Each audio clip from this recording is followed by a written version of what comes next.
നമസ്കാരം. സ്പോട്ട് ലൈവിലേക്ക് കാണാതായിട്ട് 12 മണിക്കൂർ പിന്നിടുകയാണ്.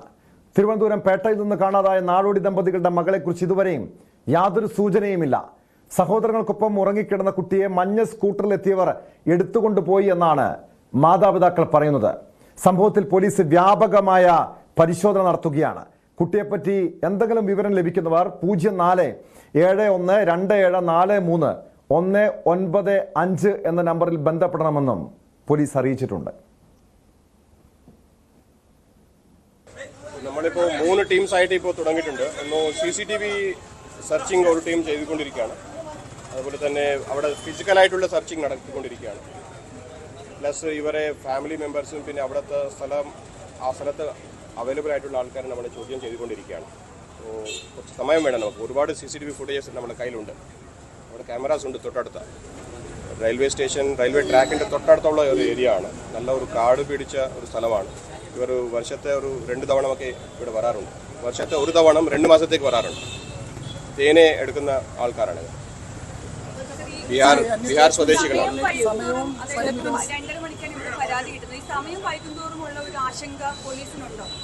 ആശങ്ക ഉണ്ട്. കാരണം ടൈം ഈസ് ഓഫ് എസൻസ്.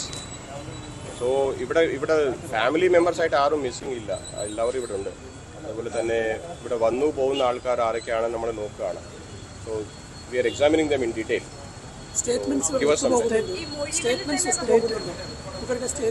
അതിപ്പോൾ പറയാനായിട്ടില്ല. അതിപ്പോൾ എല്ലാവരും നമ്മുടെ ചോദ്യം ചോദിക്കണം. അപ്പോൾ ഇവിടുത്തെ നാട്ടുകാരല്ല അവർ. അപ്പോൾ നമ്മുടെ ചോദ്യങ്ങൾ അവർ മനസ്സിലാക്കി, അവർ നമുക്ക് മനസ്സിലാക്കി പറഞ്ഞ് കുറച്ച് കാര്യങ്ങളുണ്ട്. കുട്ടിയെ കാണാതായത് അച്ഛനും അമ്മയും അറിഞ്ഞിട്ടില്ലായിരുന്നു. എന്താണ് അവർ പറയുന്ന വിവരങ്ങൾ പോലീസിന് മനസ്സിലാവുന്നത്? എന്താണ് അവർ പറയുന്നത്? ഏകദേശം 1 മണിക്ക് അവർ എണീറ്റ് നോക്കിയതാണ്. അവർ ഒരു 11 മണി വരെ ഉണ്ടായിരുന്നു. കഴിഞ്ഞിട്ട് ഉറങ്ങിപ്പോയി. കഴിഞ്ഞിട്ട് 1 മണിക്ക് നോക്കുമ്പോൾ കുട്ടിയില്ല എന്നാണ് അവർ പറയുന്നത്. അതിന് നേരത്തെ ഒരു സ്കൂട്ടർ അതൊക്കെ പറയുന്നുണ്ട്. അതൊക്കെ ഒന്നും കൊറാബറേറ്റ് ആയിട്ടില്ല. ഒരു പയ്യൻ അത് കൊറാബറേറ്റ് ആയിട്ടില്ല. കാരണം അത് നമ്മുടെ ക്യാമറാസിൽ കൂടെ കിട്ടണമല്ലോ. ആ സമയത്ത് ട്രെയിൻസ് ഒന്നും ഇല്ലായിരുന്നു. അവിടെ സ്റ്റോപ്പും ഇല്ല. അത് നമ്മൾ തിരക്കി ഇതുവരെയുള്ള അന്വേഷണത്തിൽ CCTV കേന്ദ്രീകരിച്ചുള്ള അന്വേഷണത്തിൽ ഒരു തട്ടിക്കൊണ്ടുപോകലിനുള്ള സാധ്യത കണ്ടെത്തിയിട്ടുണ്ടോ പോലീസ്? അത് നമ്മൾ ഒന്നും പറയാനായിട്ടില്ല. We can not conclude now. അങ്ങനെ ഒരു ക്രൈം നടന്നതായിട്ട് ഇതുവരെ പോലീസിനെ വെരിഫൈ അങ്ങനെ നമുക്കൊരു ഇതുവരെ അങ്ങനെ കൺക്ലൂസീവായിട്ട് പറയാൻ പറ്റുന്നില്ല. So we have to examine everything and we have to collaborate. ഈ 3 ഐറ്റംസ് നമ്മളൊന്ന് ചെക്ക് ചെയ്യേണ്ടി വരും. കുട്ടി കിട്ടണം എന്നുള്ളതാണ് നമ്മുടെ ആദ്യത്തെ ഒബ്ജക്റ്റീവ്. കുട്ടി കിട്ടിക്കഴിഞ്ഞാൽ നമ്മൾ അതിന്റെ ബാക്ക്ഗ്രൗണ്ട് സ്റ്റോറി നമ്മൾ കൊണ്ടുവരാം. ഇന്നലെ രാത്രി ഇവരുടെ അസ്വാഭാവികമായ എന്തെങ്കിലും നടന്നതായിട്ട്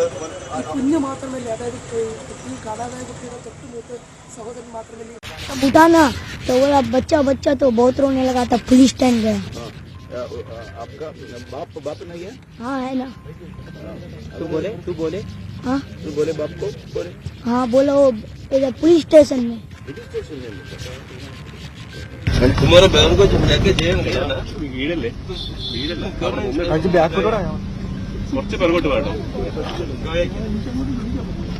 അച്ഛനും അമ്മയും മാം ബാപ്പ് मेरा माँ बाप अभी पुलिस स्टेशन में. അപ്പോൾ ആ സമയത്ത് अभी नहीं है वो टाइम में जो टाइम में ना अभी मामा क्या कर रहा था? वो बहुत खोजा नहीं मिला ना तो रोके पुलिस स्टेशन गया उसी टाइम. मैंने कभी नहीं. रात को भी गया. गया. हाँ पुलिस स्टेशन गया. സ്കൂട്ടിൽ എടുത്തിട്ട് പോയെന്നാ പറയുന്നത്. അപ്പൊ എന്താ അറിയിക്കുന്നത് ചോദിച്ചു. വിളിക്കാതെ കരയെ स्कूटर में लेके गया ना तभी तो पुलिस को क्यों नहीं मिला? पुलिस को बुलाया नहीं. तुमने देखा क्या तुम्हारी बहन को उस गाड़ी में लेकर जाने? ഹൈദരാബാദ് സ്വദേശികളായ അമർദീപ് റമീന ദേവി ദമ്പതികളുടെ മകൾ മേരിയെ ഇന്നലെ 12നും 1 മണിക്കുമിടയിലാണ് കാണാതായത്. കാണാതായ മേരിക്ക് 3 അടി ഉയരവും മെലിഞ്ഞ ശരീരവുമാണ്. കറുപ്പിൽ വെള്ളപ്പുള്ളിയുള്ള ടീഷർട്ടാണ് കാണാതായപ്പോൾ കുട്ടി ധരിച്ചിരുന്നതാണ് വിവരം.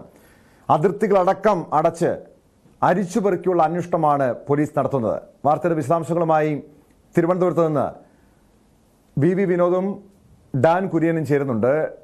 വിനോദ്, ഇന്ന് പകൽ മുതൽ പോലീസും നമ്മൾ ഒന്നാകെ മാധ്യമങ്ങളടക്കം മേരി എന്ന ആ 2 വയസ്സുകാരിക്ക് പിന്നാലെയാണ്.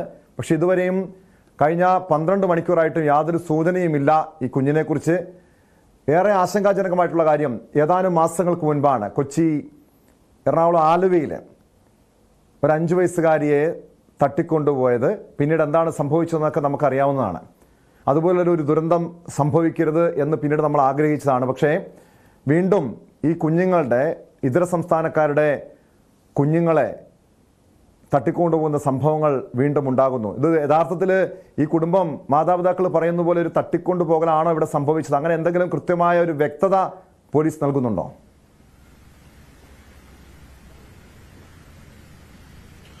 ടോം, 2 വയസ്സുകാരിക്ക് വേണ്ടിയുള്ള തിരച്ചിൽ പോലീസ് ഊർജിതമായി നടത്തുകയാണ്. CCTV ദൃശ്യങ്ങൾ ഉൾപ്പെടെ ശേഖരിച്ചുകൊണ്ടുള്ള അന്വേഷണമാണ് തുടരുന്നത്. 2:30 മണി മുതൽ, പുലർച്ചെ 2:30 മണി മുതൽ പോലീസ് ഇതിന് പിന്നാലെയാണ്. പക്ഷേ ഇതുവരെ കൃത്യമായ ഒരു തെളിവും കുട്ടി എവിടെ എന്നത് സംബന്ധിച്ച് ലഭിച്ചിട്ടില്ല.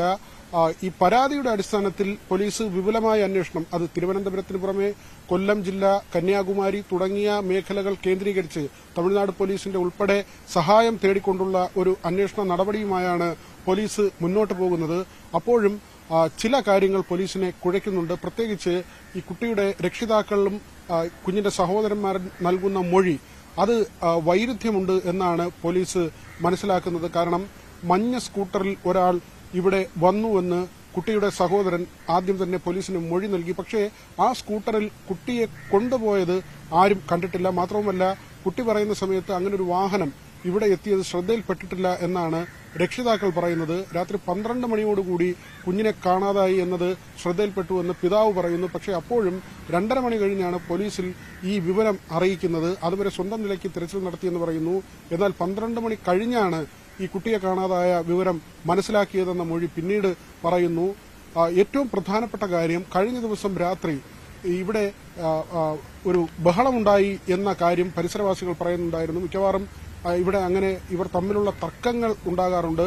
പ്രദേശവാസികളായ ചില ആളുകൾ ഇവരോടൊപ്പം ചേർന്ന്, ഇവിടെയുള്ള ആളുകളോടൊപ്പം ചേർന്ന് മദ്യപിക്കാറുണ്ട് എന്ന ചില വിവരങ്ങൾ. പക്ഷേ ഇതൊന്നും പോലീസ് ആ നിലയ്ക്ക് മാത്രമല്ല, പോലീസിന്റെ അന്വേഷണം കൃത്യമായി തുടരുമ്പോഴും ഇങ്ങനെയുള്ള കാര്യങ്ങൾ കൂടി പോലീസ് പരിഗണിക്കുന്നുണ്ട്. തട്ടിക്കൊണ്ടു പോകലാണോ എന്ന് പൂർണ്ണമായും പറയാൻ കഴിയുന്ന ഒരു ഘട്ടമല്ല എന്നാണ് പോലീസ് പറയുന്നത്. പക്ഷേ ആരെയും ഏതെങ്കിലും പ്രതിസ്ഥാനത്ത് നിർത്തുകയോ ഒരു സംശയത്തിന്റെ നിഴലിലേക്ക് കൊണ്ടുപോവുകയോ ചെയ്യുന്ന ഒരു സാഹചര്യവും ഇല്ല. മറിച്ച് കുഞ്ഞിന് വേണ്ടിയുള്ള അന്വേഷണം, അത് സിറ്റി പോലീസ് കമ്മീഷണർ പറയുന്നത് ഈ വാക്കാണ്. ആദ്യം കുട്ടിയെ കണ്ടെത്തുക എന്നതാണ് പ്രധാനമായ കാര്യം. അതിനുശേഷമാണ് മറ്റുള്ള കാര്യങ്ങൾ പരിശോധിക്കുക എന്നത്. അതുകൊണ്ട് തന്നെ ഇപ്പോൾ പരമാവധി തെളിവുകൾ, അത് CCTV ദൃശ്യങ്ങൾ അടക്കമുള്ള കാര്യങ്ങൾ പരിശോധിച്ചുകൊണ്ട് മുന്നോട്ട് പോവുക എന്ന ഒരു രീതി തന്നെയാണ് പോലീസ് അവലംബിച്ചിട്ടുള്ളത്. മറ്റൊന്ന്, സാക്ഷിമൊഴികൾ. ഇപ്പോൾ ഒരു ദൃക്സാക്ഷിമൊഴി എന്ന നിലയ്ക്ക് ഈഞ്ചക്കലിൽ ഒരാളുടെ മൊഴി ലഭിച്ചിരുന്നു. ഇന്നലെ രാത്രി മഞ്ഞ സ്കൂട്ടറിൽ 2 പേർ ഒരു കുഞ്ഞുമായി പോകുന്നത് കണ്ടു എന്ന മൊഴിയാണ്. ഇതിന്റെ അടിസ്ഥാനത്തിൽ ഇന്ത്യൻ ഓയിൽ കോർപ്പറേഷന്റെ അവിടുത്തെ ഓഫീസിലെ CCTV ദൃശ്യങ്ങൾ പരിശോധിച്ചു. പക്ഷേ വ്യക്തതയില്ല. അതുപോലെ തന്നെ ബ്രഹ്മോസിനടുത്തുകൂടി ഒരു നിമിഷം, ഇപ്പോൾ ആ ദൃക്സാക്ഷിയുടെ പ്രതികരണം വന്നിട്ടുണ്ട്. ആ കുട്ടിയെ കണ്ടെത്തിയ മഞ്ഞ സ്കൂട്ടറിൽ 2 പേർ കൊണ്ടുപോയതായിട്ടുള്ള ഒരു വിവരമാണ് ഇപ്പോൾ പുറത്തു വരുന്നത്. ആ പ്രതികരണത്തിലേക്ക്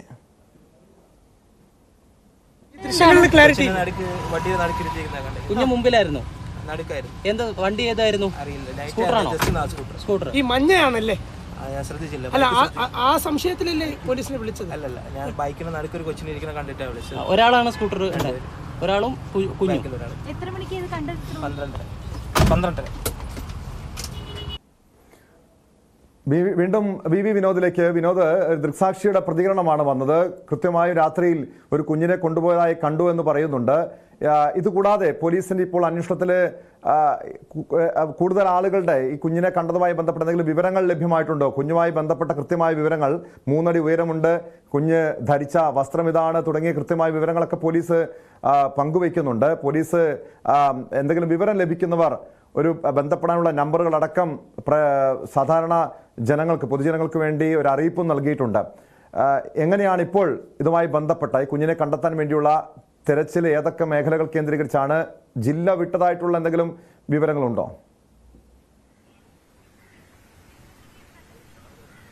ടോം, ഇപ്പോൾ ഡാൻ കുര്യൻ കൂടി നമുക്കൊപ്പം ചേരുന്നുണ്ട്. ടോം, നേരത്തെ എറണാകുളത്തെ കാര്യം പറഞ്ഞപ്പോൾ തന്നെ നമ്മൾ അതിന് ശേഷം കണ്ടതാണ് അബിഗേൽ സാറെ തട്ടിക്കൊണ്ടുപോകുന്ന സംഭവം. പക്ഷേ ആ തട്ടിക്കൊണ്ടുപോകൽ കഴിഞ്ഞ ഉടൻ തന്നെ പണം ആവശ്യപ്പെട്ടുള്ള ഫോൺ കോൾ വരുന്നു. അങ്ങനെ ഒരു ഹിന്റ് ലഭിക്കുന്നു. തട്ടിക്കൊണ്ടുപോകലാണ്, പണം ആവശ്യപ്പെടലാണ്. പക്ഷേ ഇവിടെ ഇതുവരെ അത്തരത്തിലുള്ള ഒരു സംഭവവും ഉണ്ടായിട്ടില്ല. ഡാൻ ഇന്ന് രാവിലെ ഇവിടെ എത്തുമ്പോൾ ഈ ഇവിടെ ഉണ്ടായിരുന്ന ആളുകളുടെ പ്രതികരണം അത് എങ്ങനെയായിരുന്നു? ഇതുവരെയുള്ള കാര്യങ്ങൾ ഡാൻ എന്താണ് ഇതിൽ മനസ്സിലാക്കാൻ കഴിയുന്നത്? ഇതിൽ പോലീസ് പ്രധാനമായി നേരിടുന്ന രണ്ട് വെല്ലുവിളികളാണ്. അതിലൊന്ന് ഈ കുഞ്ഞ് നൽകിയ അല്ലെങ്കിൽ ഈ മേരിയുടെ സഹോദരൻ നൽകിയ ഒരു മൊഴി മാത്രമാണ് ഈ സ്കൂട്ടറിൽ തട്ടിക്കൊണ്ടുപോയി എന്ന് സ്ഥിരീകരിക്കുന്ന തരത്തിൽ പോലീസിനുണ്ടത്. മറ്റ് മാതാപിതാക്കളോ ഒപ്പമുണ്ടായിരുന്ന സഹോദരങ്ങളോ ആരും ഈ കാര്യം കണ്ടിട്ടില്ല.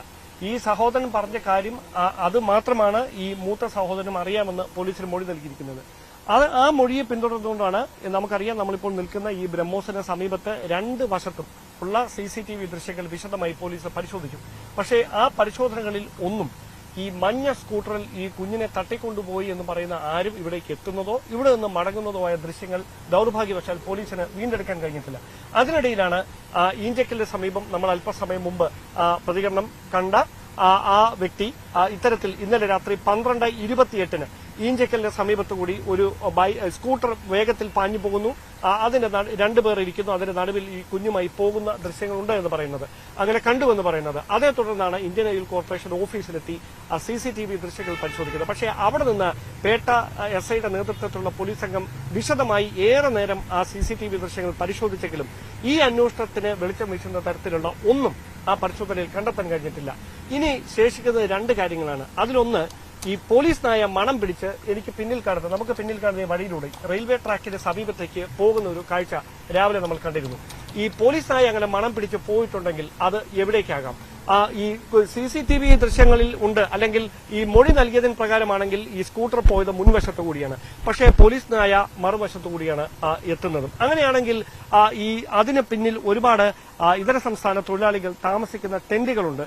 അവർ കൂട്ടമായി നമ്മുടെ ഈ ഭൂപ്രകൃതി എന്ന് പറയുന്നത് തീർച്ചയായിട്ടും അതായത് ഈ രണ്ട് വശത്തും നഗര ഹൃദയത്തിൽ തന്നെയാണ് എന്ന് പറയുമ്പോഴും ഓൾ സയൻസ് കോളേജിനോട് ചേർന്നുള്ള വശങ്ങൾ, അതോടൊപ്പം നമുക്ക് നേരെ മറുവശത്തുള്ള രാജ്യാന്തര വിമാനത്താവളത്തിന്റെ തൊട്ട് മുൻപിലുള്ള വശങ്ങൾ, അവിടെ വലിയ തരത്തിലുള്ള നിർമ്മാണ പ്രവർത്തനങ്ങൾ നടക്കുന്നുണ്ട്.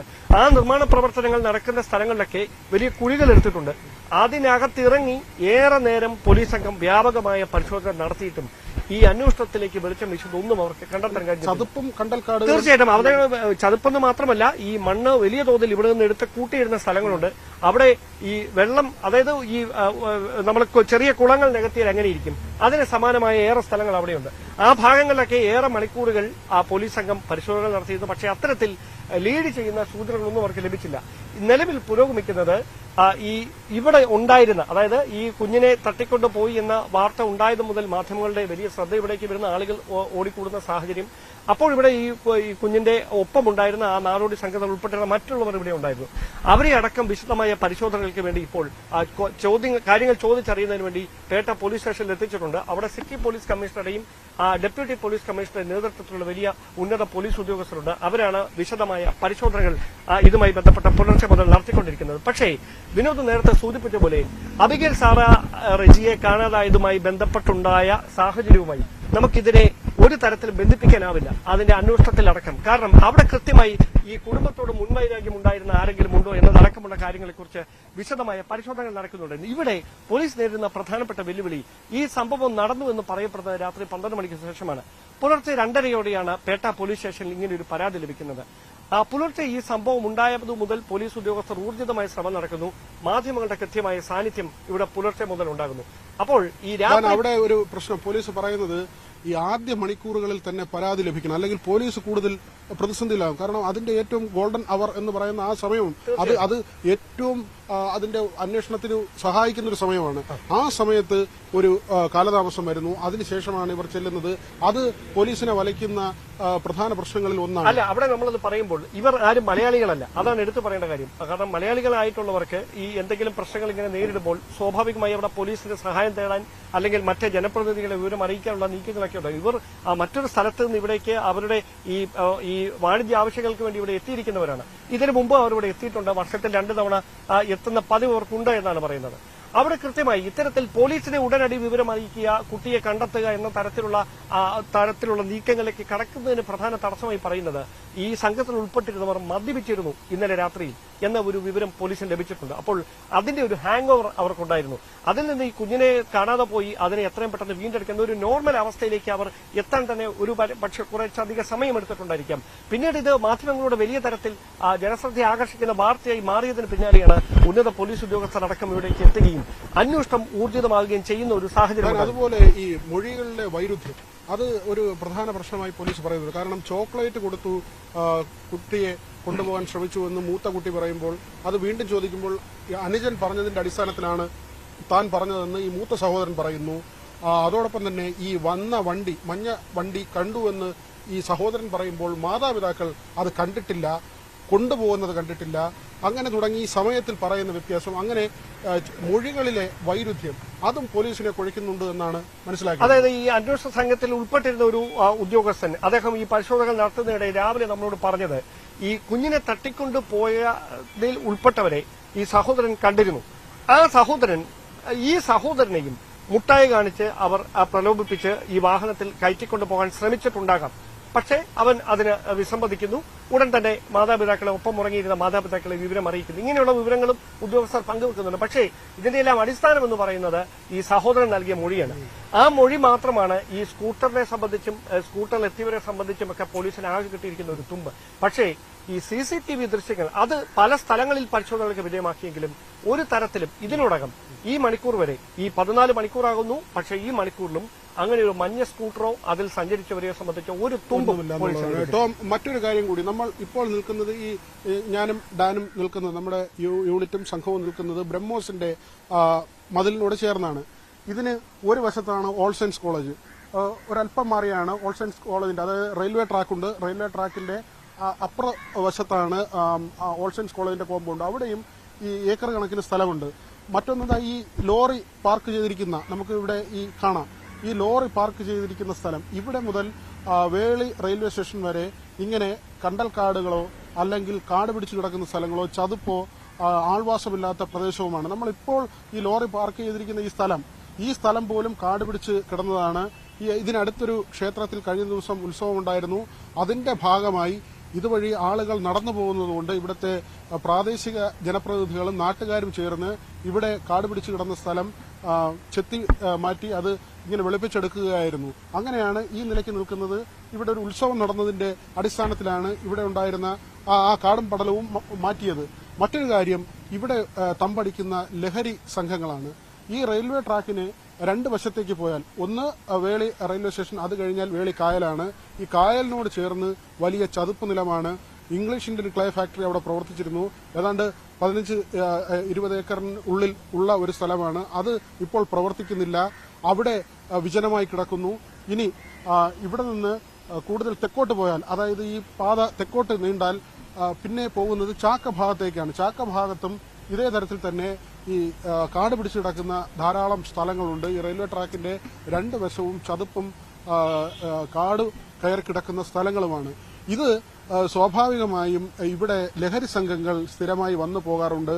കഞ്ചാവും മറ്റ് മയക്കുമരുന്നുകളും ഇവിടെ ഉപയോഗിക്കുന്ന രീതിയുണ്ട്. വിനോദ്, ഇത് ലഹരി സംഘം എന്ന് പറയുമ്പോൾ അത് ഇതര സംസ്ഥാനക്കാരാണോ അതോ ഈ തിരുവനന്തപുരം നഗരനിവാസികളാണോ? പ്രത്യേകിച്ച് ഈ സ്കൂട്ടറിൽ, ഒരു മഞ്ഞ സ്കൂട്ടറിലാണ് കുഞ്ഞിനെ തട്ടിക്കൊണ്ടുപോയെന്ന ചില സൂചനകൾ ലഭിക്കുന്നുണ്ട്. ഈ സമീപത്ത് CCTVകളോ മറ്റോ ഉണ്ടോ? ഏതെങ്കിലും CCTVയിൽ ഈ സ്കൂട്ടർ പതിഞ്ഞിട്ടുണ്ടോ? കാരണം നമുക്കറിയാം ഈ എറണാകുളത്തേക്കൊക്കെ വരുമ്പോൾ അവിടെ ഇതര സംസ്ഥാനക്കാരാണ് വലിയ രീതിയിൽ ഒരു ഭീതി വരുത്തുന്നത്. പക്ഷേ തിരുവനന്തപുരത്തെ സാഹചര്യം മറിച്ചല്ലേ, അവിടെ ഇതര സംസ്ഥാനക്കാരുടെ ഒക്കെ വലിയ സാന്നിധ്യമുള്ള സ്ഥലമാണോ? അങ്ങനെ ഈ ആരെ കേന്ദ്രീകരിച്ചാണ് പോലീസിന്റെ അന്വേഷണം? അങ്ങനെ സംശയങ്ങളുണ്ടോ? ഇതര സംസ്ഥാനക്കാരാണോ അതോ മറ്റേതെങ്കിലും ലഹരി സംഘമാണോ എന്ന് സംബന്ധിച്ച് പോലീസിന് എന്തെങ്കിലും ഒരു സൂചനകൾ ലഭ്യമായിട്ടുണ്ടോ വിനോദ്?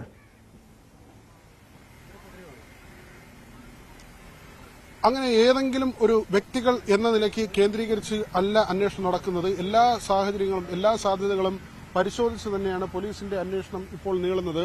ഈ റെയിൽവേ ട്രാക്കിന് രണ്ട് വശത്തേക്കും കാട് കയറിയ സ്ഥലങ്ങളുണ്ട്.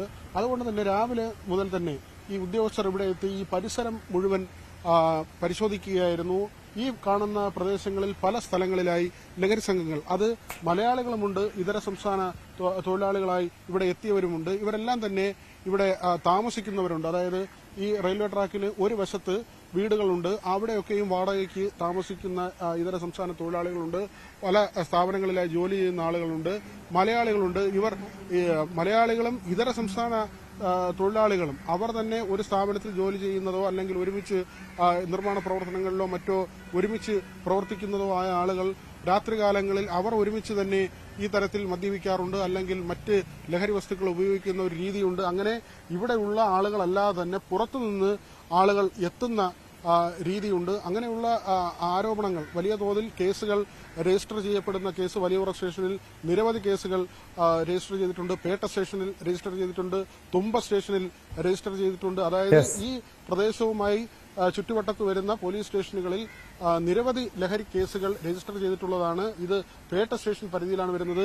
നഗരസഭയുടെ 3 വാർഡുകളുടെ അതിർത്തി പ്രദേശമാണ്. സത്യത്തിൽ ഈ പ്രദേശം അങ്ങനെ ഏതെങ്കിലും ഒരു വാർഡിന്റെ ഭാഗമായി ആരെങ്കിലും നോക്കുന്നതല്ല. കാരണം പുറമ്പോക്കായി കിടക്കുന്നതാണ്, വീടുകൾ ഇല്ലാത്ത സ്ഥലമാണ്, വോട്ടർമാർ ഇല്ലാത്ത സ്ഥലമാണ്. അതുകൊണ്ട് തന്നെ ജനപ്രതിനിധികളുടെയോ മറ്റ് രാഷ്ട്രീയ പ്രവർത്തകരുടെയോ നിരന്തരമായ സജീവമായ നിരീക്ഷണത്തിലോ ഇടപെടലിലോ വരുന്ന ഒരു സ്ഥലമല്ല. അതുകൊണ്ട് തന്നെ ഇങ്ങനെയുള്ള ക്രിമിനൽ സംഘങ്ങൾക്കും ലഹരി സംഘങ്ങൾക്കും തമ്പടിക്കാൻ കഴിയുന്ന ഒരു ഇടമാണ്.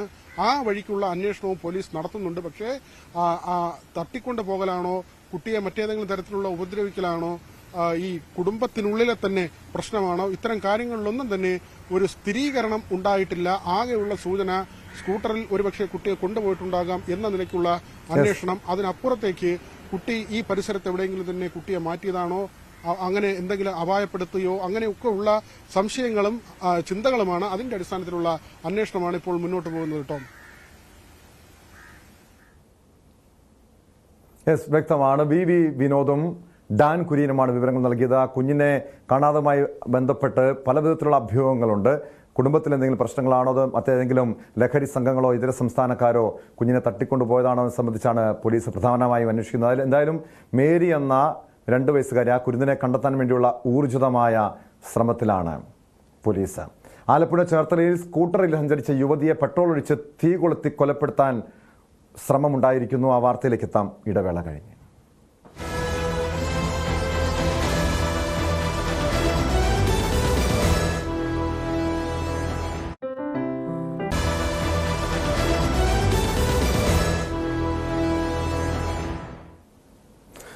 ഈ പകൽ ഏറെ നടുക്കമുണ്ടാക്കിയ ഒരു വാർത്തയാണ് സ്പോട്ട് ലൈവിനി പരിശോധിക്കുന്നത്. ആലപ്പുഴ ചേർത്തലയിൽ സ്കൂട്ടറിൽ സഞ്ചരിച്ച യുവതിയെ പെട്രോൾ ഒഴിച്ച് തീ കൊളുത്തി കൊലപ്പെടുത്താൻ ശ്രമം. കടക്കരപ്പള്ളി സ്വദേശി ആരതിക്ക് ഗുരുതരമായി പൊള്ളലേറ്റു. ഭർത്താവ് ശ്യാംജിത്താണ് യുവതിയെ സ്കൂട്ടർ തടഞ്ഞ് പെട്രോൾ ഒഴിച്ച് കത്തിച്ചത്. ശ്യാംജിത്തിനും പൊള്ളലേറ്റു. ഇരുവരെയും വണ്ടാനം മെഡിക്കൽ കോളേജ് ആശുപത്രിയിലേക്ക് മാറ്റിയിട്ടുണ്ട്. കുടുംബ പ്രശ്നങ്ങളാണ് അക്രമത്തിലേക്ക് നയിച്ചതെന്നാണ് പോലീസിന്റെ നിഗമനം. വാർത്തയുടെ വിശദാംശങ്ങളുമായി ആലപ്പുഴയിൽ നിന്ന് ശരണ്യ സ്നേഹജൻ ചേരുന്നുണ്ട്. ശരണ്യ, ഇതുപോലുള്ള സംഭവങ്ങളൊക്കെ പലപ്പോഴും നമ്മൾ കേട്ടിട്ടുള്ളതാണ്. കാരണം കുടുംബ പ്രശ്നം വലിയ അക്രമത്തിലേക്കൊക്കെ നീങ്ങുന്നത്. പക്ഷേ അത് റോഡിൽ വെച്ച് സ്വന്തം ഭാര്യയെ പെട്രോൾ ഒഴിച്ച് തീ കൊളുത്തി കൊലപ്പെടുത്താനുള്ള സംഭവം ഈ സമീപകാലത്തൊന്നും കേട്ടുകേൾവിയില്ലാത്തതാണ്. ഇതൊരു കുടുംബ പ്രശ്നം തന്നെയാണ് ഇതിലേക്ക് നയിച്ചതെന്ന് പോലീസ് സ്ഥിരീകരിക്കുന്നുണ്ടോ ശരണ്യ?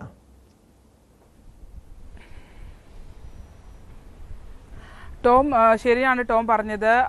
അതീവ ഗുരുതര സാഹചര്യത്തിലാണ് ഇന്ന് ആരതി എന്ന 31-കാരിയെ ചേർത്തല താലൂക്ക് ആശുപത്രിക്ക് പുറകുവശത്തുള്ള ഇടറോഡിൽ നിന്നും പോലീസ് പൊള്ളലേറ്റതിനെ തുടർന്ന് ആശുപത്രിയിലേക്ക് എത്തിച്ചിട്ടുള്ളത്. ഇതിൽ ഏറ്റവും പ്രധാനപ്പെട്ട കാര്യം ആരതിയും ഭർത്താവ് ശ്യാംജിത്തും തമ്മിലുള്ള കുടുംബ പ്രശ്നമാണ് ഈ ഇത്തരത്തിലൊരു ദാരുണമായ സംഭവത്തിലേക്ക് നയിച്ചതെന്നുള്ളതാണ് പോലീസിൽ നിന്ന് ഇപ്പോൾ ലഭ്യമാകുന്ന വിവരം.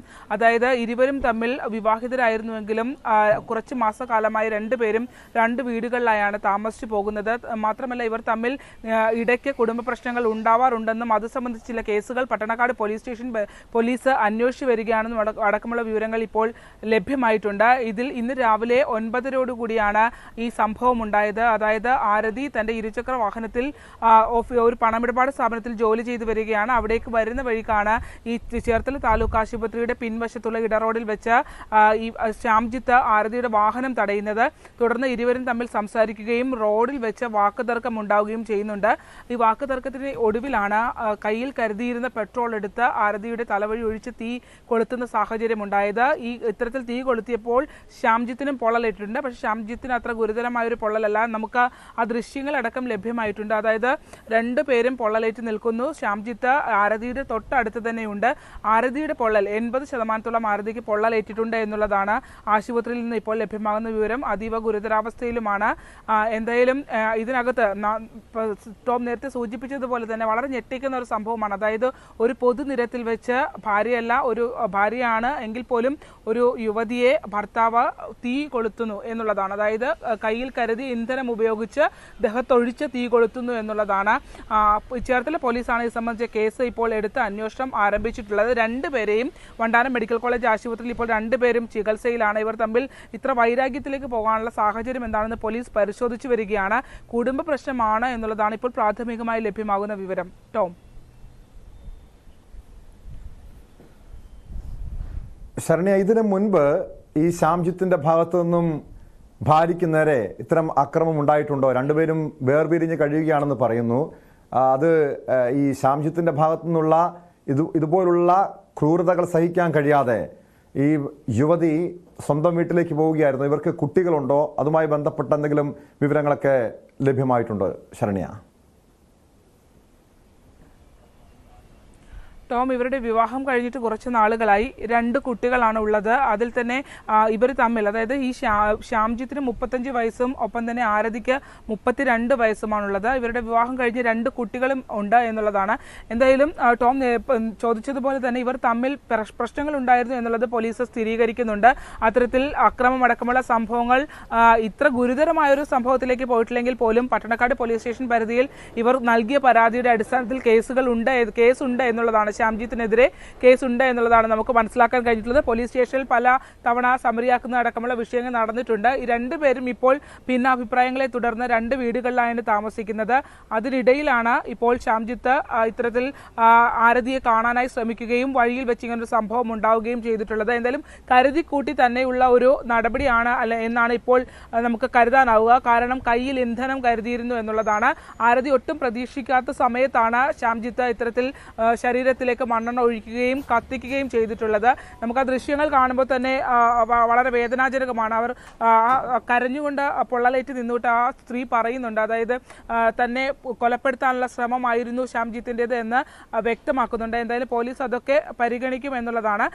പോലീസ് എത്തിയതിന് ശേഷമാണ് ആശുപത്രിയിലേക്ക് എത്തിക്കുന്നത്. അതുവരെ ആ റോഡ് വളരെ വിജനമായൊരു റോഡാണ്. ചേർത്തല താലൂക്ക് ആശുപത്രിയുടെ പിൻവശമുള്ള ഒരു ചെറിയ ഇടറോഡാണ്. ആ ഇടറോഡിൽ അവിടെ ഒരു പണമിടപാട് സ്വകാര്യ പണമിടപാട് സ്ഥാപനത്തിലാണ് ആരതി ജോലി ചെയ്തിരുന്നത്. അവിടേക്ക് രാവിലെ പോകുന്നതിനിടയിലാണ് ഇതിനിടയിൽ തന്നെ സുഹൃത്തുക്കളായ ആളുകൾ ഓടി എത്തിയപ്പോഴാണ് ആരതിയെ ഐഡന്റിഫൈ ചെയ്യാനായി കഴിഞ്ഞത്. ആരതിക്കാണ് ഈ പൊള്ളലേറ്റത്. അതിനുശേഷമുള്ള സ്ഥിരീകരണത്തിന് ശേഷമാണ് പോലീസ് എത്തിയാണ്, ചേർത്തല പോലീസ് സ്റ്റേഷൻ തൊട്ടടുത്താണ്, അവിടുന്ന് പോലീസ് എത്തിയാണ് ഇവരെ ആശുപത്രിയിലേക്ക് എത്തിച്ചത്. 2 പേർക്കും പൊള്ളലേറ്റുണ്ടെങ്കിലും ആരതിയുടെ നിലയാണ് ഗുരുതരം. എന്തായാലും ഇവർ തമ്മിൽ ഇതിനു മുമ്പും പ്രശ്നങ്ങൾ ഉണ്ടായിട്ടുണ്ട്. പട്ടണക്കാട് പോലീസിൽ ഇത്തരത്തിൽ പരാതികൾ നിലനിൽക്കുകയും ചെയ്യുന്നുണ്ട്. കേട്ടോ.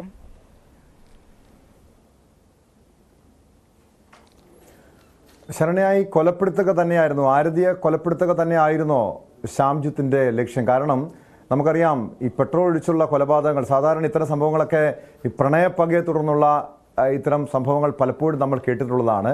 പക്ഷെ ഒരു സ്വന്തം ഭാര്യയെ അത്രയ്ക്കും ഒരു മനസ്സിലൊരു വിരോധമുണ്ടായിട്ടായിരിക്കില്ലേ ഇയാൾ ഇത്രയും ക്രൂരമായി ഈ ശ്യാംജിത്ത് കൊലപ്പെടുത്താനൊരു ശ്രമം നടന്നത്?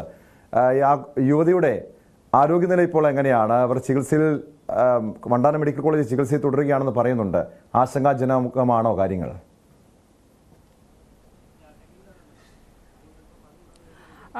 ഇപ്പോൾ എന്തായാലും 80% പൊള്ളലേറ്റിട്ടുണ്ട് എന്നുള്ളതാണ് പോലീസ് വ്യക്തമാക്കിയിട്ടുള്ളത്.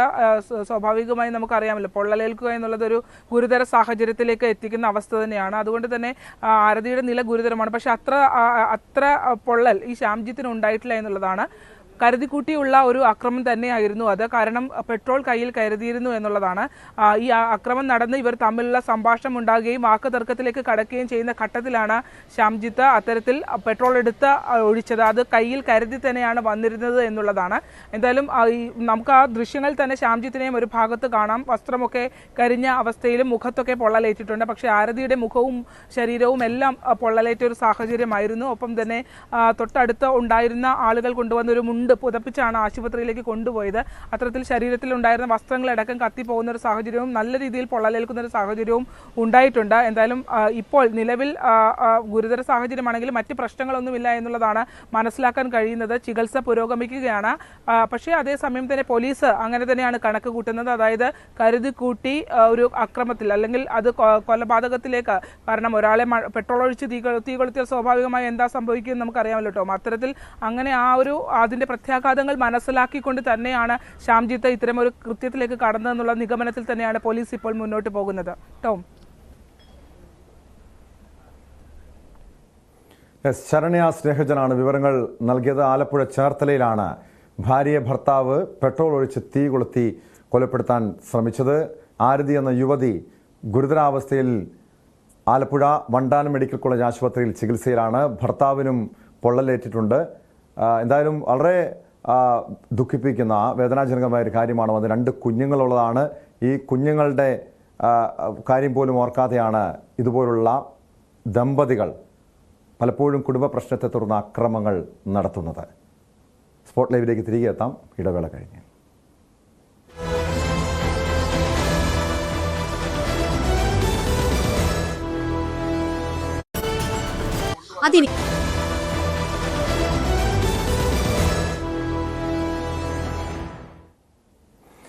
സ്പോട്ട് ലൈവ് തുടരുന്നു. ആലപ്പുഴ കാട്ടൂർ വിസിറ്റേഷൻ പബ്ലിക് സ്കൂളിലെ 7ാം ക്ലാസ്സുകാരൻ പ്രജിത്തിന് എന്താണ് സംഭവിച്ചത്?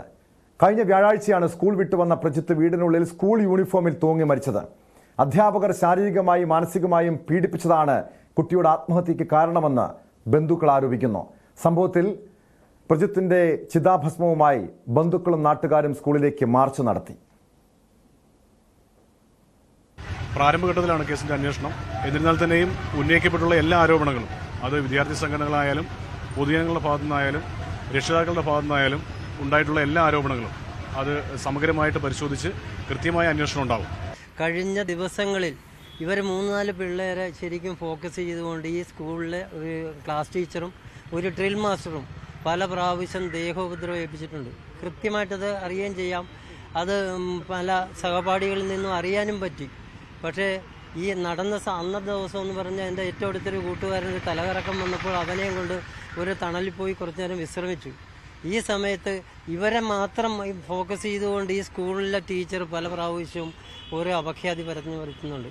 ഈ തലവേദനയായിട്ട് കിടന്ന കുട്ടിയെ ഈ സ്കൂളിൽ നിന്നും മിസ്സായെന്നും പറഞ്ഞ് അവർ മൈക്കിലൂടെ അനൗൺസ് ചെയ്തു.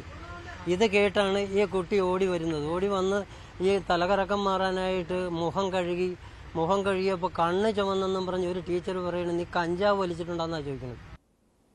ഒരു 7ാം ക്ലാസ്സുകാരനോട് അധ്യാപകന്റെ ചോദ്യം കഞ്ചാവാണോ എന്ന്. പിന്നീട് തലകറങ്ങി വീണ കൂട്ടുകാരനൊപ്പം നിന്നതിന് അധ്യാപകരുടെ വക അടിയും അപമാനവും.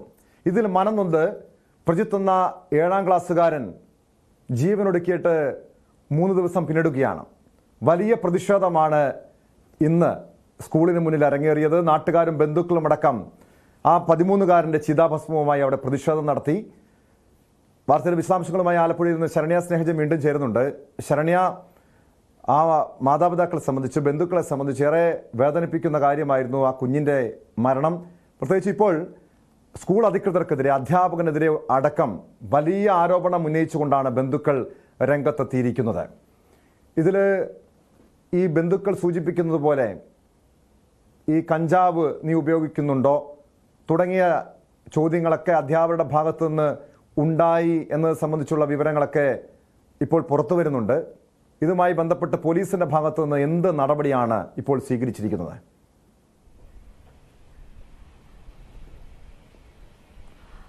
ഈ സംഭവത്തിനകത്ത് പോലീസ് മറ്റ് അന്വേഷണം പരിശോധിച്ച് വരികയാണ് എന്നുള്ളതാണ് പോലീസ് പറയുന്നത്. കാരണം ഇതിനകത്ത് ബന്ധുക്കളുടെ മൊഴി മാത്രമാണ് ഇപ്പോൾ നിലനിൽക്കുന്നത്. അസ്വാഭാവിക മരണത്തിന് കുട്ടിയുടെ മരണവുമായി ബന്ധപ്പെട്ട് കേസെടുത്തിട്ടുണ്ട്. പക്ഷേ അതേസമയം തന്നെ മറ്റ് കാര്യങ്ങൾ പരിശോധിച്ച് വരികയാണ്. കുറ്റക്കാർക്കെതിരെ അത്തരത്തിലൊരു സംഭവം ഉണ്ടായിട്ടുണ്ടെങ്കിൽ കുറ്റക്കാർക്കെതിരെ നടപടി ഉണ്ടാകുമെന്നാണ് നമ്മൾ നേരത്തെ കണ്ട ചേർത്തല ഡിവൈഎസ്പി വ്യക്തമാക്കിയിട്ടുള്ളത്. ഇതിനകത്ത് ഏറ്റവും പ്രധാനപ്പെട്ട കാര്യം കഴിഞ്ഞ വ്യാഴാഴ്ചയാണ് ഈ മരണം നടക്കുന്നത് എന്നുള്ളതാണ്.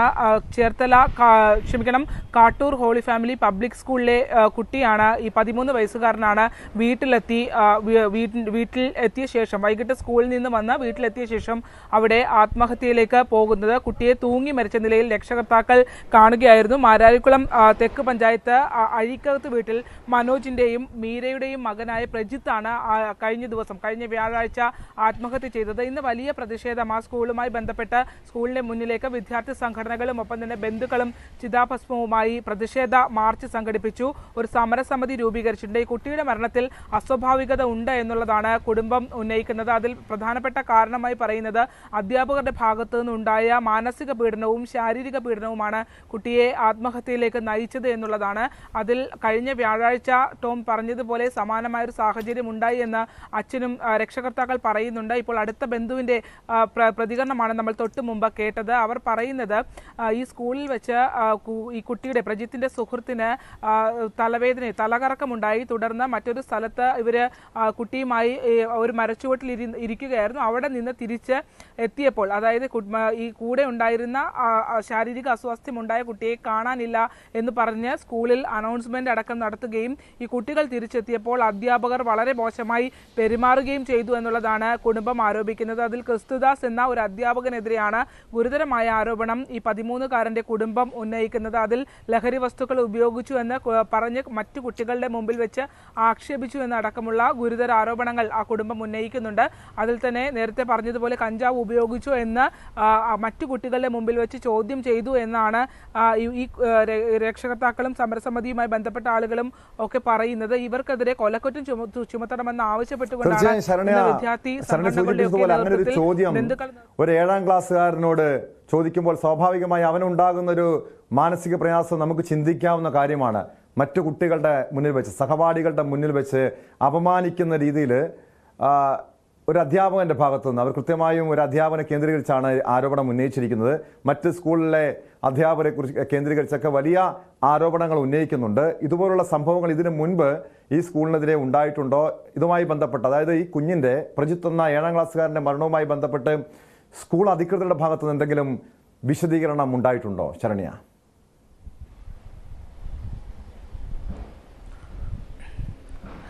ഈ വിഷയത്തിൽ ടോം സ്കൂൾ അധികൃതർ ഇത് പൂർണ്ണമായും നിഷേധിക്കുകയാണ്. കാരണം അവർ പറയുന്നത് മറ്റേ കുട്ടിയെ കാണാതായതുമായി ബന്ധപ്പെട്ട് അവരൊരു അന്വേഷണം നടത്തിയിട്ടുണ്ട്. ക്ലാസ്സിൽ കൃത്യസമയത്തേക്ക് എത്താത്തതുമായി ബന്ധപ്പെട്ട അന്വേഷണം നടന്നിട്ടുണ്ടെങ്കിലും മറിച്ച് ഈ പറഞ്ഞ ആരോപണങ്ങൾ, ലഹരി വസ്തുക്കൾ ഉപയോഗിച്ചു എന്നടക്കം പറയുന്ന, അത്തരത്തിൽ ചോദ്യം ചെയ്തു എന്നടക്കം പറയുന്ന ആരോപണങ്ങളെ സ്കൂൾ അധികൃതർ നിഷേധിക്കുകയാണ് ഉണ്ടായിട്ടുള്ളത്. പോലീസും പ്രാഥമികമായ അസ്വാഭാവിക മരണത്തിന് കേസ് രജിസ്റ്റർ ചെയ്തിട്ടുള്ള അല്ലാതെ മറ്റ് കൊലപാതക കുറ്റമോ ആത്മഹത്യ പ്രേരണയോ അത്തരം വകുപ്പുകൾ ചുമത്തിയിട്ടുള്ള കേസിലേക്ക് കടന്നിട്ടില്ല എന്നുള്ളതാണ്. എന്തായാലും സ്കൂൾ അധികൃതർ ഈ വിഷയത്തെ പൂർണ്ണമായും നിഷേധിക്കുകയാണ്. മാത്രമല്ല ഇതിനു മുമ്പ് അത്തരത്തിൽ മറ്റ് ഈ സ്കൂളുമായി ബന്ധപ്പെട്ട മറ്റ് കേസുകൾ ഉള്ളതായി നമുക്ക് അറിവില്ല.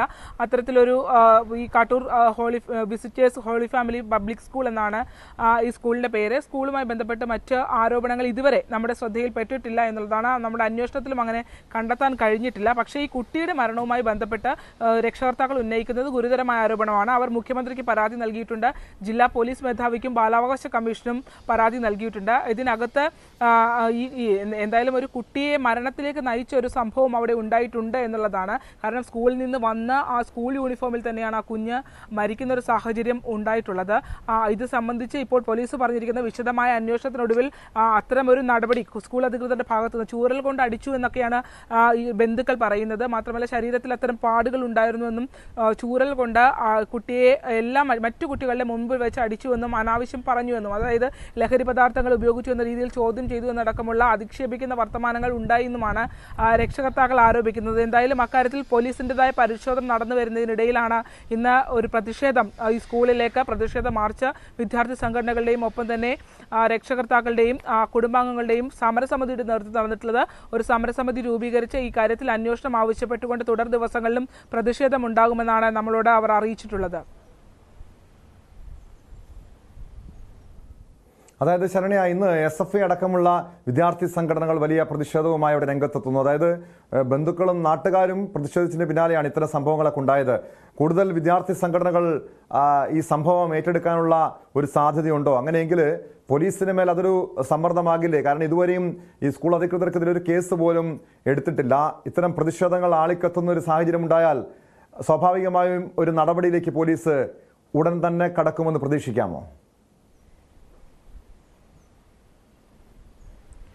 ഇന്ന് അത്തരത്തിൽ ആ സമരം നടക്കുന്ന സ്ഥലത്ത് എത്തിയ സമരസമിതിയുടെ ആളുകളെയും കുട്ടിയുടെ ബന്ധുക്കളെയും പോലീസ് അത്തരം ചേർത്തല ഡിവൈഎസ്പി തന്നെ നേരിട്ട് എത്തിയാണ് ഈ കാര്യങ്ങളെക്കുറിച്ച് ഡിവൈഎസ്പിയുടെ നേതൃത്വത്തിൽ തന്നെയാണ് നേരിട്ടെത്തി ഇത്തരം കാര്യങ്ങളിൽ ഒരു ഉറപ്പ് കുടുംബത്തിന് നൽകിയിട്ടുള്ളത്. വിദ്യാർത്ഥി സംഘടനകളുടെ നേതൃത്വത്തിൽ SFIയുടെ നേതൃത്വത്തിലാണ് ഇന്ന് പ്രതിഷേധം ഉള്ളത്. ഒപ്പം തന്നെ അവിടെ ഈ സംഭവവുമായി ബന്ധപ്പെട്ട കുട്ടിയുടെ കഴിഞ്ഞ വ്യാഴാഴ്ചയാണ് കുട്ടി മരിച്ചതിന് ശേഷം അവിടെ ഈ സംഭവത്തിൽ അന്വേഷണം ആവശ്യപ്പെട്ടുകൊണ്ടും ആ കുടുംബത്തിന് പിന്തുണ നൽകിക്കൊണ്ട് ഒരു സമരസമിതി അവിടെ രൂപപ്പെട്ടിട്ടുണ്ട്. ഈ സമരസമിതിയുടെ നേതൃത്വത്തിലായിരുന്നു ഇന്ന് മാർച്ച് നടന്നത്. എന്തായാലും ഇന്ന് പോലീസ് അവിടെ എത്തി ഈ സമരം നടക്കുന്ന പശ്ചാത്തലത്തിൽ സ്കൂളിലേക്കായിരുന്നു മാർച്ച് സംഘടിപ്പിച്ചിരുന്നത്. അവിടെ പോലീസ് ഡിവൈഎസ്പിയുടെ നേതൃത്വത്തിലുള്ള സംഘം എത്തി തന്നെയാണ് അത്തരം ഒരു ഉറപ്പ്, അങ്ങനെ ഒരു വീഴ്ച അവരുടെ ഭാഗത്തുനിന്നുണ്ടായിട്ടുണ്ടെങ്കിൽ ആ നടപടിക്രമങ്ങളുമായി പോലീസ് മുന്നോട്ട് പോകുമെന്നുള്ള ഉറപ്പ് നൽകിയതിന്റെ അടിസ്ഥാനത്തിലാണ് ഇന്ന് ആ പ്രതിഷേധം പിരിഞ്ഞുപോയത്. അത്തരത്തിൽ പോലീസ് ഇക്കാര്യത്തിൽ കാര്യമായ അന്വേഷണം നടത്തുന്നുണ്ട്. എങ്കിൽ പോലും നിലവിൽ അത്തരത്തിൽ അധ്യാപകർക്കെതിരെ ഒരു വകുപ്പ് ചുമത്തിക്കൊണ്ടുള്ള ഒരു കേസ് ഇതുവരെ പോലീസിന്റെ ഭാഗത്തു നിന്ന് രജിസ്റ്റർ ചെയ്യപ്പെട്ടിട്ടില്ല. ടോം, വ്യക്തമാണ്. ശരണ്യ സ്നേഹജനാണ് വിവരങ്ങൾ നൽകിയത്. ആലപ്പുഴ കാട്ടൂർ വിസിറ്റേഷൻ പബ്ലിക് സ്കൂളിലെ 7ാം ക്ലാസ് വിദ്യാർത്ഥി പ്രജിത്ത് ആത്മഹത്യ ചെയ്ത സംഭവത്തിൽ പോലീസ് ഉടൻ തന്നെ നടപടിയിലേക്ക് കടക്കുമെന്ന് പ്രതീക്ഷിക്കാം. എന്തായാലും വലിയ പ്രതിഷേധമാണ് ഇന്ന് സ്കൂളിന് മുന്നിലുണ്ടായത്. വിദ്യാർത്ഥി സംഘടനകൾ അതോടൊപ്പം ബന്ധുക്കളും നാട്ടുകാരും പ്രതിഷേധ പ്രകടനം നടത്തുന്നു. വരും ദിവസങ്ങളിലും ഈ കുഞ്ഞിൻ്റെ മരണത്തിൽ സത്യാവസ്ഥ തേടി ഈ സ്കൂളിനെതിരെ നടപടിയെടുക്കണമെന്ന് ആവശ്യപ്പെട്ടുള്ള പ്രതിഷേധം കൂടുതൽ ശക്തമാകുമെന്നാണ് മനസ്സിലാക്കാൻ കഴിയുന്നത്. തിരികെ എത്താം, ഇടവേള കഴിഞ്ഞു.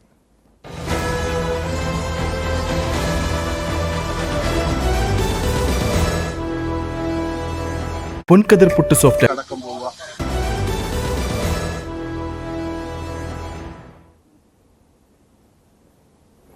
TP ചന്ദ്രശേഖരൻ വധക്കേസിലെ വിചാരണ കോടതി വിധി ശരിവെച്ച് ഹൈക്കോടതി 2 പ്രതികളെ വെറുതെ വിട്ട നടപടി റദ്ദാക്കി. KK കൃഷ്ണൻ, ജ്യോതി ബാബു എന്നിവരെ വെറുതെ വിട്ട നടപടിയാണ് റദ്ദാക്കിയത്. CPM നേതാവ് കുഞ്ഞനന്ദനെ ശിക്ഷിച്ച വിധിയും കോടതി ശരിവെച്ചു.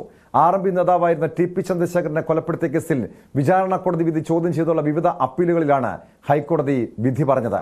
CPM തന്നെയാണ് ഇതിൽ പ്രതിയെന്ന് ഒരിക്കൽ കൂടി തെളിഞ്ഞതായി വിധി കേട്ട ശേഷം പൊട്ടിക്കരഞ്ഞുകൊണ്ട് KK രമ പ്രതികരിച്ചു. ഒരു നാടിന് വേണ്ടിയിട്ടുള്ള ഒരു വിധി പ്രസ്താവിച്ചു. അത് ഈ നാട്ടുകാർക്ക്, ഒരുപാട് ആളുകൾക്ക് അഭിപ്രായം പറഞ്ഞവരെ വെട്ടിക്കൊല്ലരുത് തെരുവിൽ എന്നുള്ളതിന്റെ മുന്നറിയിപ്പ്. ഒരു മനുഷ്യനും ഒരാളും ഇതുപോലെ തെരുവിൽ വെട്ടിക്കൊല്ലുന്ന ഒരു സാഹചര്യം ഉണ്ടാകരുത്. ഇതെല്ലാവർക്കുമുള്ള താക്കീതാണ്. ഇതിന്റെ ഞാൻ അവസാനത്തെ ഗൂഢാലോചന, ഇതിന്റെ മാസ്റ്റർ ബ്രെയിൻ എവിടെയാണ്, അത് കണ്ടെത്തണം. അതിനുവേണ്ടിയാണ് ഇനിയുള്ള പോരാട്ടം. ഇപ്പൊ ഏരിയൊക്കെ കൃഷ്ണനൂടെ ഉൾപ്പെട്ടതോടുകൂടി പാർട്ടിയുടെ പങ്ക് ഒന്നുകൂടി വ്യക്തമാവുകയാണ്. അത് മുകളിൽ നിന്നുള്ള ആലോചന ഇല്ലാതെ, ഒരു വലിയ തലച്ചോർ ഇതിന്റെ പിന്നിൽ പ്രവർത്തിക്കാതെ ഇത് നടക്കില്ല. ആ തലച്ചോർ കണ്ടെത്തണം. ഇനി പോരാട്ടം അതിനുവേണ്ടിയാണ്. കുലംകുത്തികളാണ് എന്നാണ് ഞങ്ങളെ പിണറായി വിജയൻ വിളിച്ചത്. ഞങ്ങൾ കുലംകുത്തികളല്ല, ഞങ്ങൾ യഥാർത്ഥ പാർട്ടിക്കാരാണെന്ന്. ഈ കുലംകുത്തികൾ ആരാണ് എന്നുമാണ് ഇപ്പോൾ ഇവിടെ തെളിഞ്ഞുകൊണ്ടിരിക്കുന്നത്. കൊച്ചിയിൽ നിന്ന് ഡാനി ഇപ്പോൾ ചേരുന്നുണ്ട്. ഡാനി, ഏറെ വൈകാരികമായിട്ടാണ് KK രമ വിധി കേട്ട ശേഷം പ്രതികരിച്ചത്. അതായത് നേരത്തെ വിചാരണ കോടതി വെറുതെ വിട്ട KK കൃഷ്ണനെയും ജ്യോതി ബാബുവേയും വെറുതെ വിട്ട നടപടി ഹൈക്കോടതി റദ്ദാക്കിയിരിക്കുകയാണ്. അതോടൊപ്പം CPM നേതാവ് കുഞ്ഞനന്ദനെ ശിക്ഷിച്ച വിധിയും കോടതി ശരിവെച്ചിട്ടുണ്ട്. പക്ഷേ വീണ്ടും നിയമ പോരാട്ടം തുടരുമെന്ന് KK രമ വ്യക്തമാക്കുന്നു. ഇതിൻ്റെ ആസൂത്രകർ, CPM ഉന്നതർ അടക്കമുള്ളവരെ പുറത്തു കൊണ്ടുവരാൻ വേണ്ടി, അവരുടെ പങ്ക് സംബന്ധിച്ച കൃത്യമായ വിവരങ്ങൾ പുറത്തു കൊണ്ടുവരാൻ വേണ്ടി വീണ്ടും നിയമ പോരാട്ടം തുടരാൻ തന്നെയാണ് RMPയുടെ തീരുമാനം, KK രമയുടെ തീരുമാനം. എന്തായാലും ഈ വിധിയുടെ കൂടുതൽ വിശദാംശങ്ങൾ ഇപ്പോൾ ലഭ്യമായിട്ടുണ്ടോ ഡാനി?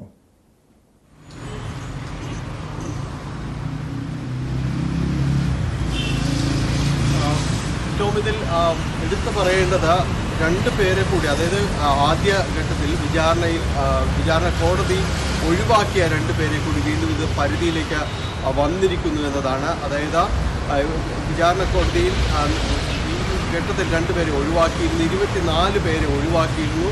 അതിൽ 2 പേർ കുറ്റക്കാരാണ് എന്നതിലേക്കാണ് ഹൈക്കോടതി എത്തിച്ചേർന്നിരിക്കുന്നത്. അവരെ വെറുതെ വിട്ട നടപടി ഹൈക്കോടതി റദ്ദ് ചെയ്തിരിക്കുന്നു. അതുകൊണ്ട് തന്നെ ഇതൊരു പരിധിവരെയും KK രമ ഉറച്ച അവർ വിശ്വസിക്കുന്ന കാര്യങ്ങൾ, അവരുടെ നിലപാടുകളുടെ വിജയം എന്ന് തന്നെ പറയാം. കാരണം അതുകൊണ്ട് ഈ പ്രതികൾ സമർപ്പിച്ച അവരുടെ ശിക്ഷ ഇളവ് ചെയ്യണം എന്നാവശ്യപ്പെട്ടുകൊണ്ട് സമർപ്പിച്ച ഹർജി അത് തള്ളിയിരിക്കുന്നു. ഒപ്പം രമ ആവശ്യപ്പെട്ടിരുന്നത് ഇവരുടെ ഈ ശിക്ഷാവിധി അവരുടെ ശിക്ഷയുടെ കാഠിന്യം കൂട്ടണമെന്ന് ആവശ്യപ്പെട്ടുകൊണ്ടുള്ള ഹർജി അത് പരിഗണിക്കുകയാണ് യഥാർത്ഥത്തിൽ ഹൈക്കോടതി ചെയ്തിരിക്കുകയും ചെയ്തത്. ഇവരുടെ ശിക്ഷ കൂട്ടണമോ എന്ന കാര്യത്തിലടക്കം 26-ന് കോടതി ഈ കാര്യത്തിൽ നടപടികൾ സ്വീകരിക്കും. അന്ന് ഈ കേസിൽ ഈ ശിക്ഷിക്കപ്പെട്ടതും അതോടൊപ്പം തന്നെ കൂട്ടിച്ചേർക്കപ്പെട്ടതുമായ പ്രതികൾ ഇവരെല്ലാവരും തന്നെയും കോടതിയിൽ ഹാജരാകുകയും വേണം. ഒപ്പം കോടതിയിൽ ഈ നിലവിൽ ശിക്ഷിക്കപ്പെട്ട ശിക്ഷയിൽ കഴിയുന്നവർ ഇവരുടെ ജയിലിലെ, അതായത് ഇപ്പോൾ ശിക്ഷിക്കപ്പെട്ട ഒരു കാലയളവ് ജയിലിൽ ഒരു നല്ല നടപ്പ്, അങ്ങനെ അത്തരം കാര്യങ്ങളുണ്ട്. ഈ കാര്യങ്ങളിലെല്ലാം തന്നെ പരിഗണിച്ച ശേഷം തന്നെയായിരിക്കും കോടതി അവരുടെ ശിക്ഷ ഇനി അത് വർദ്ധിപ്പിക്കണമെന്ന കാര്യത്തിലടക്കം തീരുമാനിക്കും. അവിടെയാണ് ടോം ചോദിച്ചതുപോലെ ഇക്കാര്യത്തിൽ കൂടുതൽ കാര്യങ്ങൾ വസ്തുതകൾ വെളിവാകുന്നത്. ശിക്ഷാവിധിയിലടക്കം ഇപ്പോൾ പുറത്തു നിന്നുള്ള ഹൈക്കോടതിയുടെ വിധി പകർപ്പിൽ പ്രധാനമായും തന്നെ കാണിക്കുന്നത് ഇവർ ശിക്ഷിക്കപ്പെട്ട ജയിലിൽ കഴിയുന്ന സമയത്ത് ഉണ്ടാക്കിയ വിഷയങ്ങളുണ്ട്. നിരവധിയായ പ്രശ്നങ്ങളിലേക്ക് ഈ പ്രതികളെല്ലാവരും തന്നെയും ചെന്നെത്തിയിട്ടുണ്ട്. അത്തരം കാര്യങ്ങളിലേക്ക് അടക്കമുള്ള ഹൈക്കോടതിയുടെ ശ്രദ്ധ അതിലേക്കെല്ലാം തന്നെ പതിഞ്ഞിട്ടുണ്ട് എന്നതാണ് ഹൈക്കോടതി വിധി പരിശോധിക്കുന്നത് മനസ്സിലാവുന്നത്. ഇവർ പല കേസുകളിലടക്കം പിന്നീട് പ്രതിപട്ടികയിലേക്ക് വരികയും ചെയ്തിട്ടുള്ള പ്രതികളാണ്. അപ്പോൾ ഇക്കാര്യങ്ങളെല്ലാം തന്നെ ഹൈക്കോടതിയുടെ നിരീക്ഷണത്തിലേക്ക് അടക്കം വന്നിട്ടുണ്ട്. സ്വാഭാവികമായും ഇത് ഇനി പരിഗണിക്കുമ്പോൾ 26-ന് പരിഗണിക്കുമ്പോൾ അത്തരം കാര്യങ്ങൾ കൂടി ഹൈക്കോടതിയുടെ നിരീക്ഷണത്തിലേക്ക് വരും. അതുകൂടി പരിഗണിച്ചുകൊണ്ടായിരിക്കും ഇവരുടെ ശിക്ഷയുടെ കാഠിന്യം കൂട്ടണമോ അടക്കമുള്ള കാര്യങ്ങളിൽ തീരുമാനമെടുക്കുക. ഒപ്പം തന്നെയും ഈ കേസിൽ നിന്ന് ഒഴിവാക്കപ്പെട്ട CPM-ന്റെ നേതാവ് പി മോഹനെ ഇതിൽ പ്രതി ചേർക്കണമെന്നാവശ്യപ്പെട്ട് തന്നെയാണ് KK രമ ഇതിൽ ഹൈക്കോടതിയിലേക്ക് അടക്കം പോകുന്നത്. പക്ഷേ മോഹനെ ഇതിൽ നിന്ന് ഒഴിവാക്കിയ കാര്യം ഹൈക്കോടതി ശരിവെക്കുകയാണ് ഉണ്ടായത്. പക്ഷേ അത്തരം തീരുമാനത്തിൽ ഇത്തരം ചോദ്യം ചെയ്തുകൊണ്ട് നടപടികളുമായി മുന്നോട്ട് പോകാൻ തന്നെയാണ് KK രമ തീരുമാനിച്ചിട്ടുള്ളത്. അത്തരം വ്യവഹാരങ്ങൾ സുപ്രീം കോടതിയിലടക്കം തുടരുമെന്ന് പറഞ്ഞിട്ടുണ്ട്. ഈ കേസിൽ തുടക്കം മുതൽ ആരോപണ വിധേയനായിരുന്നു കോഴിക്കോട് CPM ജില്ലാ സെക്രട്ടറി ആയിരുന്ന പി മോഹനൻ. അദ്ദേഹത്തിനെതിരെയാണ് തുടക്കം മുതൽ RMPയും KK രമയും അടക്കം ആരോപണം ഉന്നയിച്ചത്. TP ചന്ദ്രശേഖരൻ വധക്കേസിലെ ഗൂഢാലോചനയടക്കം പി മോഹനന് പങ്കുണ്ടെന്ന് കൃത്യമായ വിവരങ്ങൾ സഹിതമുള്ള ചില ആരോപണമായിരുന്നു RMP നേതൃത്വം ഉന്നയിച്ചത്. പക്ഷെ എന്തായാലും ഈ KK കൃഷ്ണനെയും ജ്യോതി ബാബുവിനെയും വെറുതെ വിട്ട നടപടി ഹൈക്കോടതി റദ്ദാക്കിയിട്ടുണ്ട്. പക്ഷേ പി മോഹന്റെ കാര്യത്തിൽ ഇപ്പോൾ ഒരു കൃത്യമായ കാര്യം വെറുതെ വിട്ട നടപടി ശരിവെച്ചിരിക്കുകയാണ്. ഈ ഒരു സാഹചര്യത്തിൽ ഇനി ഹൈക്കോടതിയിൽ തന്നെ ഈ വിധിക്കെതിരെ അപ്പീൽ നൽകാൻ തന്നെ ആയിരിക്കുമോ തീരുമാനം?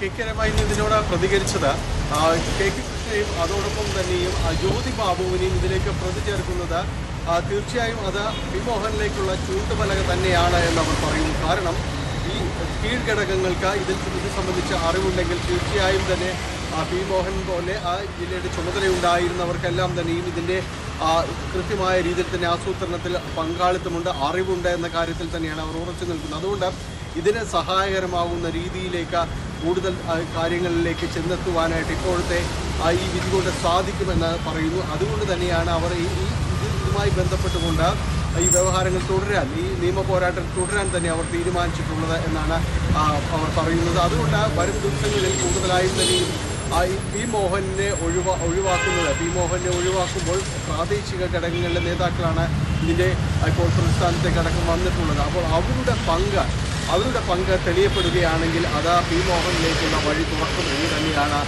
KK രമ പറയുന്നതും വിശ്വസിക്കുന്നതും. അത് വരും ദിവസങ്ങളിൽ നമുക്ക് കാത്തിരുന്ന് കാണാം ഏത് രീതിയിലാണ് അത്തരം കാര്യങ്ങൾ ഇനി കേസിന്റെ നടത്തിപ്പ് മുന്നോട്ട് പോകുന്നതെന്ന്. ഹൈക്കോടതിയിലോ അതോ മേൽക്കോടതി സുപ്രീം കോടതിയിലോ ഇത്തരം ഈ നിയമ പോരാട്ടം തുടരുവാനുള്ള എല്ലാ സാധ്യതയും തന്നെയാണ് ഇപ്പോൾ തുറന്നിട്ടിരിക്കുന്നത്.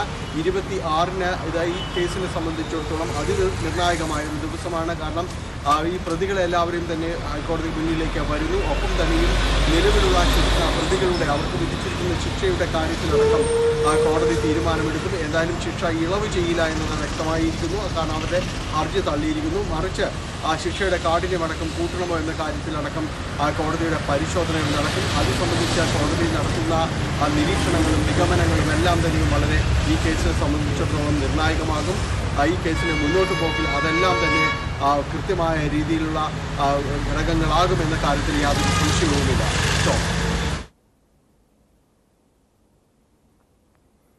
വ്യക്തമാണ്. ഡാനി പോളാണ് വിവരങ്ങൾ നൽകിയത്. TP ചന്ദ്രശേഖരൻ വധക്കേസിൽ വിചാരണ കോടതി വിധിയാണ് ഹൈക്കോടതി ശരിവച്ചിരിക്കുന്നത്. 2 പ്രതികളെ വെറുതെ വിട്ട നടപടി റദ്ദാക്കിയിരിക്കുന്നു. KK കൃഷ്ണൻ, ജ്യോതി ബാബു എന്നിവരെ വെറുതെ വിട്ട നടപടിയാണ് റദ്ദാക്കിയത്.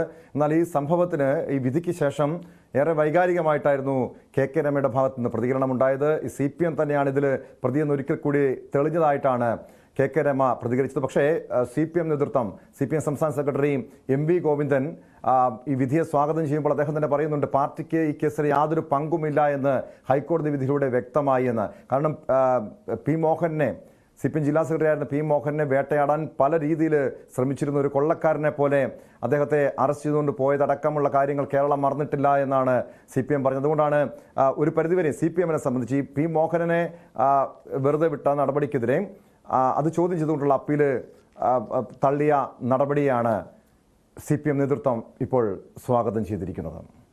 സ്പോട്ട് ലൈവ് പൂർണ്ണമാകുന്നു. നമസ്കാരം.